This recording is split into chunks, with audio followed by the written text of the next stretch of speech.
வணக்கம் நண்பர்களே, என் வாழ்க்கை பயணம் சீரீஸ்ல இது நாள் 3. இன்னைக்கு காலை 8:30 மணிக்கு மேல தான் எழுந்துக்கினேன். ஏன்னா தூங்க ஆரம்பிக்கிறதே இப்பெல்லாம் 1 மணி ஆயிடுது. பிரேக்ஃபாஸ்ட்டுக்கு 3 இட்லியை சாப்பிட்டு அப்படியே வேலைக்கு கிளம்பிட்டேன். மண்டை வெட்டு போடாம ஏதோ தலையை பொதுரு மாதிரி இருக்கு.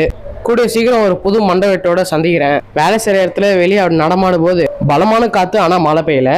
ஒரு 7:30 மணி அளவில் ஒரு லாரி வந்துச்சு. அது ஃபுல்லாக மாட்டு தீவனம் தான். ஒரு மூட்டை 50 கிலோ.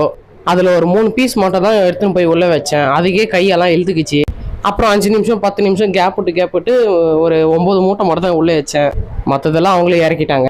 அதுக்கப்புறம் ஒர்க்கிங் டைம் முடிஞ்சு. அதோட இன்னொரு விஷயம் என்னென்னா, நான் வேலையை விட்டுட்டேன். அதோட ஆட்டோக்கும் வெயிட் பண்ணேன், பஸ்ஸுக்கும் வெயிட் பண்ணேன். வண்டியே கிடைக்கல. ஒரு அரை மணி நேரம் கழிச்சு தான் ஆட்டோவே கிடச்சிச்சு. ஆட்டோ காசு கொடுத்துட்டு மிச்சம் என் கையில் 10 ரூபா. மாத கடைசியில் சுத்தமாக காசு இருக்காதுன்னு சொல்லுவாங்க. அது லிட்ரலி நீங்கள் தான் நடக்குது.